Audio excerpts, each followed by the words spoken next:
problemas aqui. Pô, tu podia propor lá no Mercosul, né? Sabe o quê? Que a gente pudesse fazer umas transações aí entre os países aí com um imposto reduzido, cara. Isso já tem. Mas eu tô falando assim, um imposto reduzido. Então, não, na verdade, não, é zero, já tem. Mas, pô, esse microfone aqui, se eu for lá comprar no Paraguai e for trazer pra cá, os caras vão me cobrar. Pois é, mas aí é que tá. Aí tem outra coisa, isso não é fabricado no Paraguai. Esse é o problema, entendeu?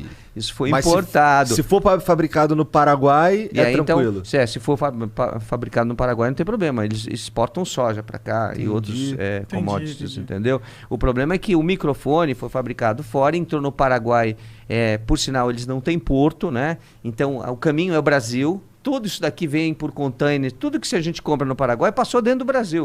Caralho, sério? Vem pelo Porto de Santos, pelo Porto de... Como que é um paraguaizinho aqui perto de São Paulo? Só pelo Porto. Verdade. Vem pelo Porto de Paranaguá, vem pelos portos, passa, né? O Brasil dá passagem, né? Ou algumas coisas também vêm por aérea, né? Ou seja, pelas companhias aéreas, mas é muito menos. Que a maioria barcão, vem, né? Tem mais espaço exatamente, vem pelos portos em containers. Eles passam, né? A gente dá servidão, que é a passagem, eles passam sem pagar imposto, etc. Tal, pois vendem para o Brasil. Então, que engraçado. Por que será que esses troços são tão mais baratos no Paraguai? Respondo, não tem problema. Porque o imposto é mais barato. Muito mais barato. É ridículo de mais barato. É o imposto de importação que é mais barato. Né? Por que isso lá atrás foi modificado no Brasil? Porque o Brasil começou a deixar de industrializar. Então veio uma lei, né, que hoje já não existe, é uma lei para garantir, né, que no mercado de informática o Brasil começasse a produzir. Né? Foi uma reserva. Funcionou? Então... Mais ou menos. Mais ou menos. Porque, veja bem... microfone dessa qualidade aqui brasileira. Por que mais ou menos? Porque vários produtos vieram e começaram a vir por Manaus, né, por Zona Franca, etc. Tal. E outros foram construídos. Então, carcaça, por exemplo, dos computadores, uma série de coisas aí, ou alguns partes do hardware são de fabricação nacional. Sim. O resto vem de fora. Então, na verdade, o que eles queriam lá atrás era promover a indústria nacional para gerar emprego, porque se você importa tudo, você acaba destruindo o emprego aqui no Brasil. Isso é um problema sério, né?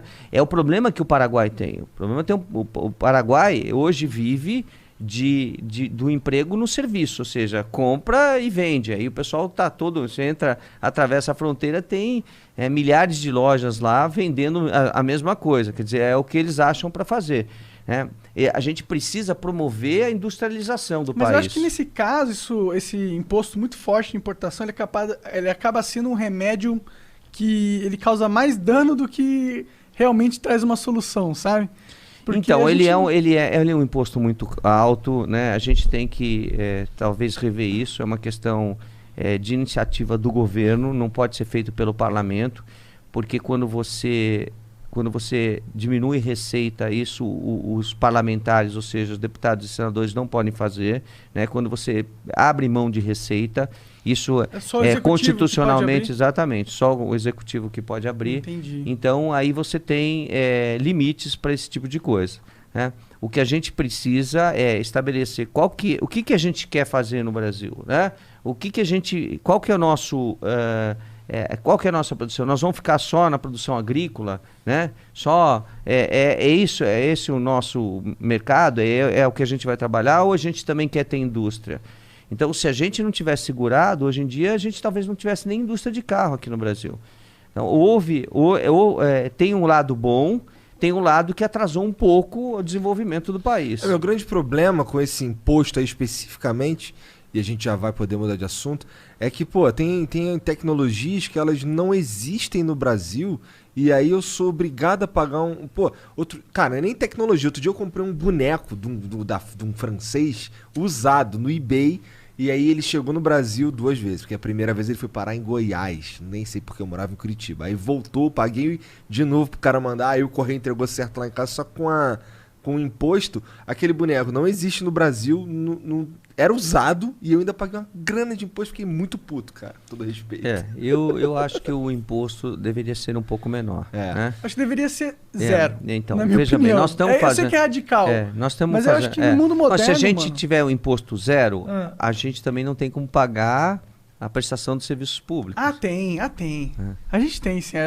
Quando o Brasil quiser arranjar dinheiro, ele consegue, assim. Tem muita gente com dinheiro então, aí. Mas acontece que os serviços públicos vêm do imposto que é pago internamente. Não de importação, né? Não. A questão da importação, vamos considerar o seguinte, a gente precisa Sabe fazer... o que a gente tinha que fazer, na minha opinião? Igual a China.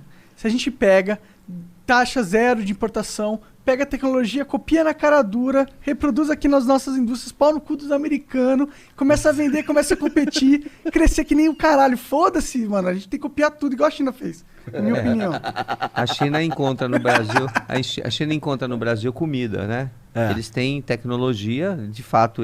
Mas o que eles fizeram? Não foi bem assim. O que eles fizeram foi... Eles fizeram acordos com os grandes fabricantes, né? E depois que passa um tempo, cai em domínio público, tá? Então eles podem fabricar. Então você pega, por exemplo, o carro Lifan, que é um carro chinês, né? Andou por aqui, depois saiu, voltou de novo, etc. Um carro chinês. A tecnologia de motor da Lifan é da Toyota. Mas é o motor da Toyota que já foi há 20 anos atrás, entendeu? Mas é a tecnologia. Porque aí eles aproveitam. Aí eles pegam essa tecnologia e desenvolvem essa tecnologia. O que eles vêm fazendo ao longo dos anos é exatamente isso. Eles estão se aproveitando, né? Como eles têm muita gente, a mão de obra lá é muito barata, eles estão Mas será se que não há um especializando... respeito a patentes lá? Então... Você sabe que não, né? Sabe não? que algumas coisas sim, outras não. Não, respeito à patente. Sim. Se essa foi a respeito. Não, eu falei desrespeito, mas ok. Sim. Sim, é a mesma coisa que você está falando. Existe um desrespeito a determinadas patentes, sem dúvida nenhuma. Isso não foi bom? Existe uma discussão se propriedade intelectual existe. Pois é. Se ela é respeitada, digamos assim. Ela existe, a lei existe, mas... A lei existe, mas será que é um conceito válido? Será que ele não impede o desenvolvimento humano muito fortemente? Então, a gente precisa... Para isso, a gente precisa de acordos internacionais que tenham segurança jurídica, né? Essa é uma esfera que a gente ficar falando aqui horas e horas, mas o que eu posso dizer é o seguinte, o Brasil respeita as patentes. O Brasil respeita. Sim. E o Brasil só quebrou patente com os remédios genéricos, porque o preço dos remédios é muito grande. Não dá para você aceitar determinadas coisas. Tem medicamentos para o câncer, por exemplo, câncer de esôfago, de laringe, que uma ampola custa R$80 mil. Porra! Entendeu? Então, uma pessoa que tem que tomar 3 ampolas para poder curar um câncer, está pagando um absurdo. Existe um genérico desse, não? Não, desse não existe. Nossa. Mas quando a gente quebrou as patentes, né, depois de muitos anos, foi para garantir que a população tivesse preços mais justos em relação ao remédio. Agora, a gente tem muito que fazer ainda em relação a isso, viu? Eu não sei, por mais que a gente vai conversando nesse assunto, me parece que realmente esse negócio de patente... Por mais que parece ser legal a gente proteger o trabalho intelectual que todo mundo teve, mas se tá custando vida, mano, não sei se a gente tem que proteger esse trabalho intelectual mesmo. Às vezes tem que pensar. A China não teria sido tão desenvolvida se ela tivesse respeitado as patentes americanas. Ela não teria desenvolvido tanto. E o tanto de gente que saiu da merda, saiu da pobreza, saiu da miséria e agora estão aí criando novas coisas para a humanidade. Será que a gente tem que respeitar essas paradas? Então, olha, por exemplo, tem uma doença que é a AME, né?